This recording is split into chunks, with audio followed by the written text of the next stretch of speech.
आज जेन्ना आमी डोर टू डोर करता नाजाल्यार वयता तेन्ना आमकां मेसेजी थोडे येतात, भुरगे फोन येतात, कोण मेळटा तेन्ना सांगता की आमकां बरो स्ट्रॉंग कॅन्डिडेट दिया म्हणून.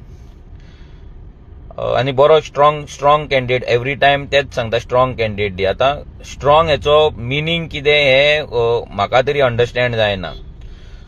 आमच्या हितून स्ट्रॉंग म्हटल्यार जो फियरलेसली गोंयकारांक लागून झगडटलो तो आमकां लागून स्ट्रॉंग आसतलो आनी स्ट्रॉंग आसा. जो ग्रामसभेन वचून आवाज काडटा आपल्या गांवांक लागून तो आमकां लागून स्ट्रॉंग आसा. जो ह्या मायग्रंटांच्या दादागिरीचेर त्यांच्या इलिगलिटीचेर फियरलेसली उलयता तो आमकां लागून स्ट्रॉंग आसा. जो ह्या बिल्डर लॉबीच्या अगेन्स्ट ह्या लँड माफियाच्या अगेन्स्ट फियरलेसली उलयता, कंप्लेंट्स घालता तो आमकां लागून स्ट्रॉंग आसा. जो आमच्या गोंयकारांक लागून त्यांचे इश्यूज केन्ना आसता तेन्ना पावता, फियरलेसली वचून थंय ते इश्यू घेता तो आमकां लागून स्ट्रॉंग आसा. जो इतली वर्सां रेव्होल्युशनरी गोवन्सा वांगडा आसा, रावला आनी कितले ऑफर येयला ते रिजेक्ट केला तो आमकां लागून स्ट्रॉंग आसा. सो आमच्या हितून हो कॅन्डिडेट आमकां लागून स्ट्रॉंग आसा.